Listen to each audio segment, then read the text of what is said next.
پھر اللہ تعالیٰ نے اس میں دوبارہ قوم لوط علیہ السلام کا واقعہ بیان کیا جو کل کے بھی آیا تھا نا، کہ لڑکوں سے بدفعلی کیا کرتے تھے اور لوط علیہ السلام نے ان کو سمجھایا، ان کی سمجھ میں نہیں آیا۔ اللہ نے فرمایا کہ لوط علیہ السلام کیسے پریشان تھے، انہا اولائی ضیفی فلا تفضحون، یہ میرے مہمان ہیں، مجھے رسوا مت کرو، اللہ سے ڈرو۔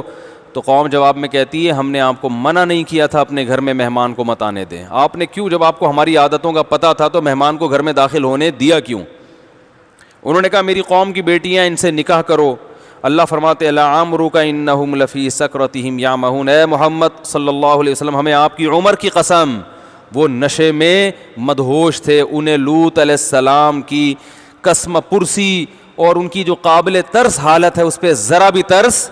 نہیں آ رہا تھا۔ انسان جب نشے میں، شہوت کے نشے میں ہوتا ہے نا، اور جب ظلم پہ اترتا ہے تو پھر وہ سامنے والے کو نہیں دیکھتا کہ کیا ہے۔ فَأَخَذَتْهُمُ الصَّيْحَةُ مُشْرِقِينَ، صبح ہوئی ہے اور ایک آواز نے پکڑا ان کو اور ہم نے فَجَعَلْنَا عَالِيَهَا سَافِلَهَا، زمین کے اوپر کے حصے کو الٹ کے نیچے کر دیا۔ تو اللہ کو لڑکوں سے بدفعلی کی بیماری سے بہت شدید نفرت ہے، اس لیے اس کو اللہ نہ کرے کوئی اس بیماری میں مبتلا ہے فوراً چھوڑ دے، اور چھوڑنے کے بعد وہ تمام اسباب سے دور رہے جو اس بیماری کے قریب لے کے جاتے ہیں، کیونکہ عادت خراب ہو گئی نا۔ دیکھیں انسان کی نیچر یہ ہے ہی نہیں کہ اس کی طبیعت لڑکے کی طرف جائے، کتنا ہی خوبصورت لڑکا ہو کبھی کسی انسان کی طبیعت نہیں جاتی۔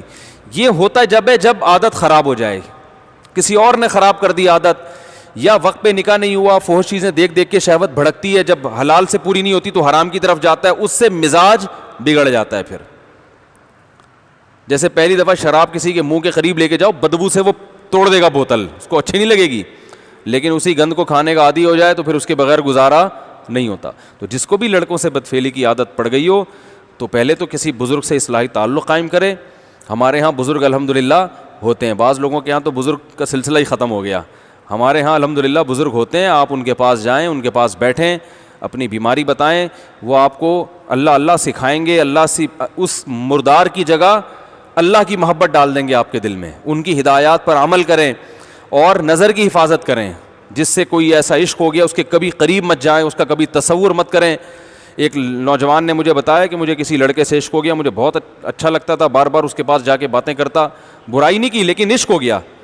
کہہ رہے جب مجھے اللہ کا خوف پیدا ہوا نا تو میں نے اس سے بولا کہ یہ اب دوبارہ مجھ سے کبھی ملنے کے لیے نہیں آنا۔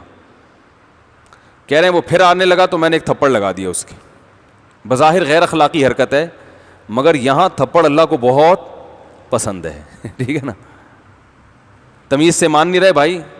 میں نے آپ کو بول دیا کہ آپ مجھ سے ملاقات کے لیے نہ، ایسے موقع پہ تھپڑ لگانا ہوتا بڑا مشکل ہے، لیکن جو اللہ کے لیے، اس تھپڑ کی بعد میں تلافی کر لیں کسی اور طریقے سے۔ اول تو تلافی کی ضرورت نہیں، جب بتا دیا بھائی نہیں ملاقات کرو، آپ کی وجہ سے مجھے نقصان ہو رہا ہے، میری صحت خراب ہو رہی ہے، میرا ایمان خراب ہو رہا ہے، ہمارا آپس کی دوستی کا تعلق کیا ہے ختم، کو ہوتے ہیں وہ تو چپکتے ہیں، تو لگا دو ایک کھینچ کے اس کو تھپڑ، بولے دفع ہو یہاں سے، جب بول دیا ایک بات تو سمجھ میں کیوں نہیں آ رہی؟ تو یہ بڑا دل گردے کا کام ہے، دل پہ آرے چلیں گے، مگر یہ قربانی اللہ کے لیے، اس پہ اللہ آپ کو دنیا میں بھی بہت نوازے گا اور آخرت میں تو نوازے گا ہی۔ اللہ کو قربانی پسند ہے، میرے لیے قربانی کیا دیتے ہو، سمجھتے ہو کہ نہیں سمجھتے؟ قربانی دو اللہ کے لیے۔ علماء کہتے ہیں لڑکی کا عشق اتنا خطرناک نہیں ہے کیونکہ وہ نیچرل ہے، اس پہ نکاح کے ذریعے پوری ہو سکتی ہے خواہش۔ لڑکے کا عشق یہ تو کبھی بھی خواہش پوری نہیں، یہ تو نیچرل ہی نہیں ہے۔ آپ کو شہد کھانے کا دل چاہتا ہے، پیسے نہیں ہے جیب میں لیکن دل بہت چاہ رہا ہے، تو بھائی پیسوں کا انتظام کا مشورہ دیا جائے گا نا، لیکن اگر گوبر کھانے کا دل چاہ رہا ہے تو بھائی شہد کا تو دل چاہ رہا ہے، وہ نیچر ہے۔ منع اس لیے کیا جائے گا جب پیسے نہیں ہیں تو بھائی صبر کرو، نہیں دیکھو شہد کی طرف، یہی ہوگا نا۔ لیکن گوبر کھانے کا دل چاہ رہا ہے تو جتنے بھی پیسے ہیں آپ کے بھنگی اور چمار ہونے کی علامت ہے، یہ کبھی بھی حلال نہیں ہو، تو آپ خود گندے ہو گئے ہو۔ تو اللہ نے نکاح کا راستہ رکھا ہے بھائی، وقت پہ شادی ہو جائے نا انسان ان گندگیوں سے بچ جاتا ہے، اور شادی نہیں ہوتی تو بس بہت سارے مسائل کھڑے ہوتے ہیں۔